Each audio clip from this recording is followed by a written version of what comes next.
तो इसमें गलत क्या है? आज की तारीख में कई ऐसे मसले हैं जहां पे मुसलमानों की ज़मीन का विवाद ही वक्फ बोर्ड के साथ चल रहा है। पर अफसोस की बात यह है कि उनको न्यायालय तक जाने का मौका नहीं दिया जाता था। इसके बाद कम से कम वो न्यायालय जा पाएंगे, अपने हक के लिए न्याय की मांग कर सकेंगे। तो इसमें गलत क्या है?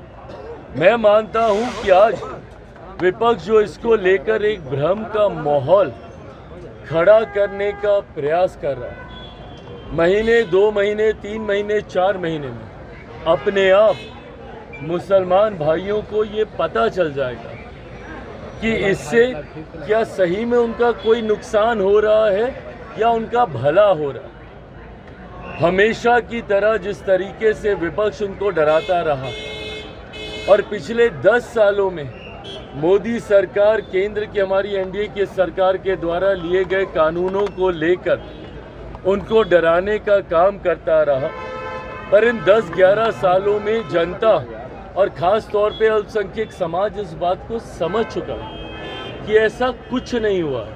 इन 10 सालों में, 11 सालों में आज ये तीसरा कार्यकाल हमारी केंद्र की सरकार का चल रहा है। बताइए ना, इस 3 कार्यकालों में या पिछले 10-11 सालों में क्या ऐसा अहित हो गया मुसलमानों का?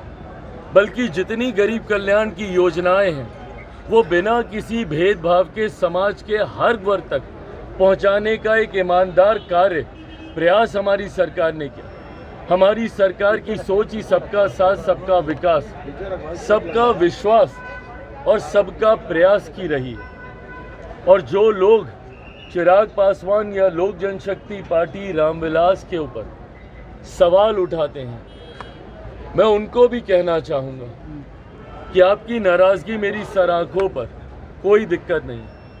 आपकी नाराज़गी तो मेरे उस पिता से भी रही थी जब उन्होंने 2014 में एनडीए का साथ देने का काम किया।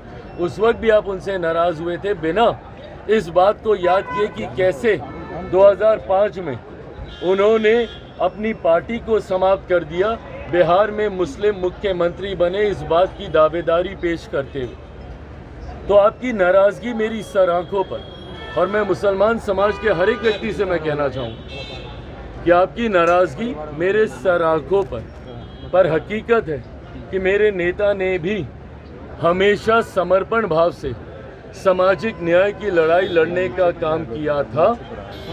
मेरी रगों में भी उन्हीं का खून है, उन्हीं के संस्कार हैं। मैं भी उनकी उस सोच को उतनी ही ईमानदारी से आगे लेकर चलने का काम करूँगा। वक्त बताएगा कि चिराग पासवान के द्वारा लिए गए फैसले आपके हक में थे या नहीं थे, पर तब तक अगर आप मुझसे अपनी नाराज़गी भी अगर आप रखेंगे तो बस इतना याद ज़रूर रखिएगा कि चिराग पासवान का समर्पण न सिर्फ उस समाज के प्रति है, अल्पसंख्यक वर्ग के प्रति है, मुसलमानों के प्रति है, बल्कि उससे बड़ा समर्पण मेरे नेता, मेरे पिता आदरणीय रामविलास पासवान जी के विचारों के प्रति है। मेरा कमिटमेंट उनकी आइडियोलॉजी के साथ है और उनकी आइडियोलॉजी सामाजिक न्याय की रही है। और इसके साथ चिराग पासवान ने ना कभी समझौता किया था, ना कभी भविष्य में समझौता करेगा। चिराग पासवान के द्वारा लिया गया हर फैसला, मेरी पार्टी के द्वारा लिया गया हर फैसला मेरे पिता के विचारों को मजबूत करने की सोच को प्राथमिकता देने की दिशा में लिया जाएगा। समाज में सामाजिक न्याय को बढ़ाने की दृष्टि के साथ लिया जाएगा। समाज में सद्भावना को बढ़ाने की सोच के साथ लिया जाएगा और सबको, समाज के हर वर्ग को बराबरी का मौका मिले, अवसर मिले, इस सोच के साथ लिया जाएगा। हो सकता है जैसे इसके पूर्व में भी हुआ, आज शायद लोगों को इस पर यकीन ना हो, पर आने वाला समय बताएगा कि इस फैसले को लेने से पहले हर बिंदु पर विचार किया गया। हम लोगों की भी चिंता थी जब ये विधेयक सामने आया। जेपीसी की मांग हम लोगों के द्वारा की गई थी। हम लोग चाहते थे कि इस पर एक विस्तृत चर्चा हो। पार्टी की तरफ से हमारे सांसद अरुण भारती जी ने जेपीसी में अपने पक्ष को रखने का काम किया। हर बिंदु पर हम लोगों ने विस्तार से चर्चा की। जहाँ पे हम लोग की शंकाएं, जहाँ पे हम लोग को इसको लेकर चिंताएं थी, शंकाएं थी, उसको भी हम लोगों ने वहाँ पे रखने का काम किया।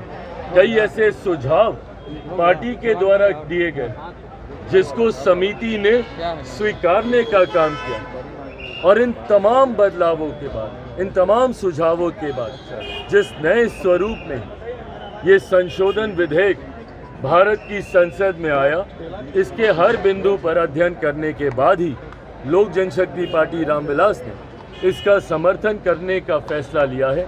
मैं मानता हूं कि आने वाले समय में गरीब मुसलमानों के हित में ये विधेयक रहेगा और समय इसको साबित भी करेगा। और जो 2025 में बिहार विधानसभा चुनाव है, विपक्ष साफ कह रहा है कि जो 17% वोट है उसका सीधा सीधा नुकसान होगा सत्ता पक्ष को। क्यों कोई ये नुकसान करना चाहेगा, बताइए ना मुझे। अगर इतना ही स्पष्ट है, अगर विपक्ष इतना ही स्पष्ट है कि भैया 17% का हम लोग को नुकसान होगा, हम लोग क्यों करना चाहेंगे? हम लोग चाहते हैं कि समाज में बराबरी का एक माहौल बने, अमीर और गरीब के बीच की लड़ाई को कम करने की सोच के साथ मेरी सरकार कार्य कर रही है। ऐसे में कुछ मुट्ठी भर लोग जो यहाँ पे बैठकर निर्णय लेते थे, तकलीफ से उन लोगों को होगी। इससे मुसलमान समाज में एक बड़ा वर्ग ऐसा है, गरीब मुसलमानों, जिनको मौजूदा संशोधन जो हुए हैं उसका लाभ उनको मिलेगा। ऐसे में अगर विपक्ष ये कहता है, ये वही विपक्ष है जिन्होंने मुसलमानों को सिर्फ वोट बैंक बनाने का काम किया। 2006 में आई सच्चर कमेटी की रिपोर्ट ने स्पष्ट तौर पे मुसलमानों के हालातों का जिक्र किया। 2006 से पहले किसकी सरकारें थी? केंद्र में लंबे समय तक कांग्रेस समर्थक सरकारें रही। बिहार का अगर जिक्र करें तो पूरा 90 का दशक और 2005 तक लालू जी की सरकार थी। और तो और लालू जी का खुद का बयान, बिहार में विपक्ष का जिक्र कर रहे हैं तो एक प्रमुख पार्टी विपक्ष की राजद भी है ना, तो लालू जी ने खुद क्या बयान दिया था भारत की संसद में, बताएं मुझे। क्या उन्होंने अपने इस बयान में नहीं कहा था, पटना तक का जिक्र किया था कि यहाँ पे डाक बंगला चौक की ज़मीन ये लोग हड़प कर बैठे हैं, वक्फ बोर्ड ने कहाँ पे ज़मीन पे कब्जा नहीं कर रखा है। क्या आदरणीय लालू प्रसाद यादव जी ने ये नहीं कहा था कि कड़े कानून बनाने की ज़रूरत है? मैं तो अपने पिता के विचारों के संरक्षण की सोच के साथ आगे बढ़ रहा हूँ। उनके विचारों से कतई कोई समझौता नहीं करूँगा। डंके की चोट पे इस बात को मैं कहता हूँ। क्या मेरे छोटे भाई ऐसा कर रहे हैं? तेजस्वी, उनके पिता के विचार क्या थे?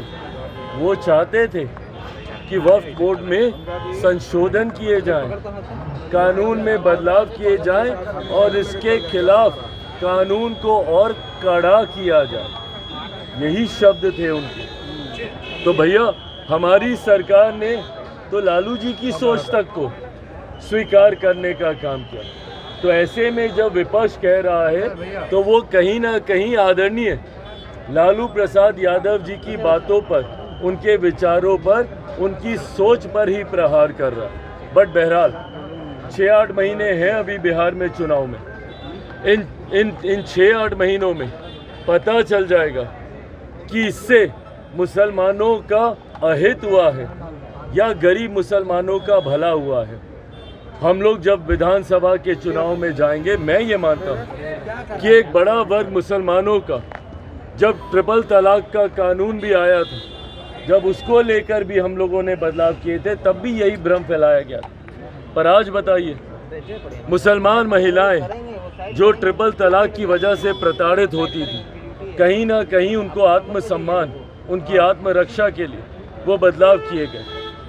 आज उनका मजबूत साथ हमारी सरकार को मिलता है। बिहार विधानसभा चुनाव आते आते तक मुसलमान वर्ग में एक बड़ा वर्ग जो गरीब मुसलमानों का है, वो चुनाव आते आते तक इसके सही पक्ष को समझते हुए हम लोग के साथ जुड़ेगा, ये मैं मानता हूँ।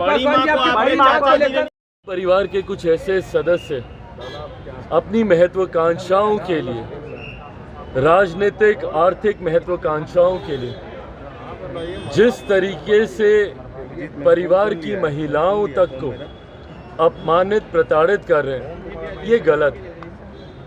वो मुझसे बड़े हैं, मैं उनको कुछ नहीं कह रहा, पर मेरी बड़ी माँ तो उनसे बड़ी हैं। उन्होंने ज़रूर अपने आक्रोश को सामने रखने का काम किया। परिवार के सदस्यों ने इससे पूर्व राजनीतिक महत्वाकांक्षाओं के लिए मुझे, मेरी माँ को घर से निकाला था, और आज आर्थिक महत्वाकांक्षाओं के लिए मेरी बड़ी माँ, जिनकी शारीरिक परिस्थिति भी अभी ऐसी नहीं है कि वो इस तरीके की प्रताड़नाओं को झेल पाए, उनको जिस तरीके से घर से निकालकर कमरा बंद करने का, कमरे में ताला लगाने का काम किया गया, ये गलत है। ऐसा नहीं किया जाना चाहिए, पर ये उनकी सोच है। मैं मानता हूँ कि अगर पहले उन्होंने पार्टी में हिस्सा चाहा, वो लिया, आज अगर उनकी सोच ये है कि अब वो संपत्ति तक में हिस्सा चाहते हैं, तो घर के बड़े वो हैं, फैसला उनको करना है, जो उनका फैसला है वो मेरी सराहना होगा।